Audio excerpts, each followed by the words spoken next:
Hey kids, it's Mr. Adam. Books can take you on some of the best adventures you'll ever go on. Today we're reading Too Much Stuff by Emily Garnett.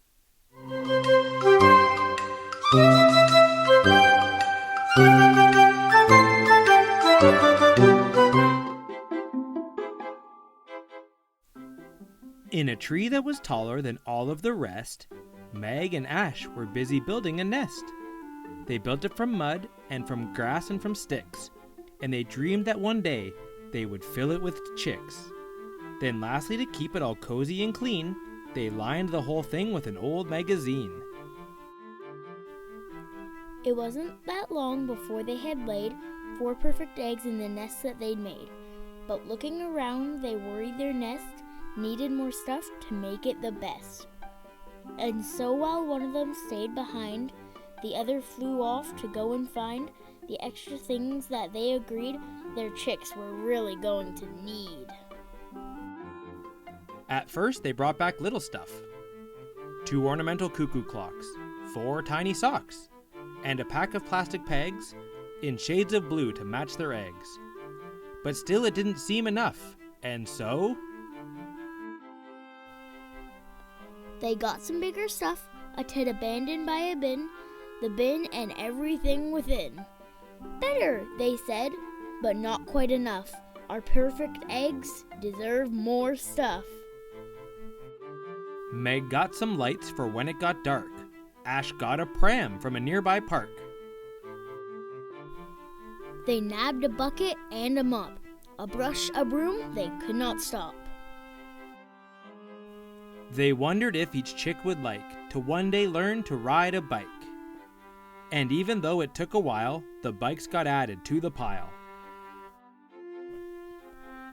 After that, they'd need a car, which may have been a step too far, as when they went and brought one back from the nest, they heard a crack! Down fell the bikes, 1, 2, 3, 4, quickly followed by much more.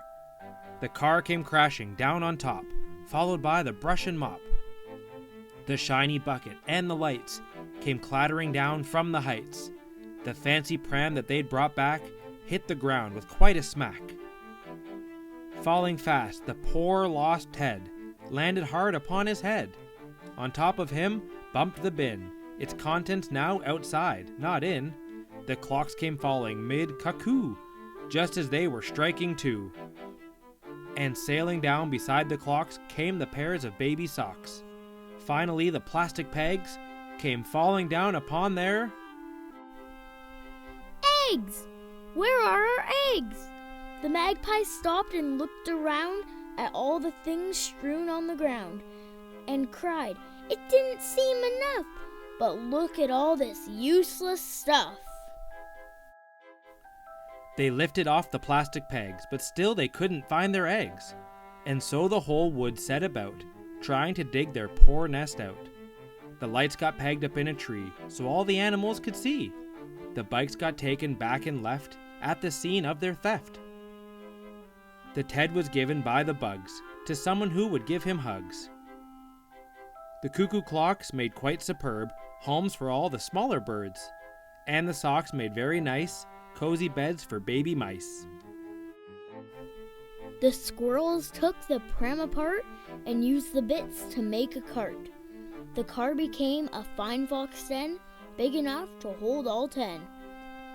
And all the rubbish from the bin was swept back up and put back in. At last, the magpies reached their nest, which was not looking at its best. It's just a heap of shell and sticks. But under that, 4 perfect chicks. The end. Thanks for reading a book with us today. Don't forget to like and subscribe so you don't miss out on any of Mr. Adam's adventures.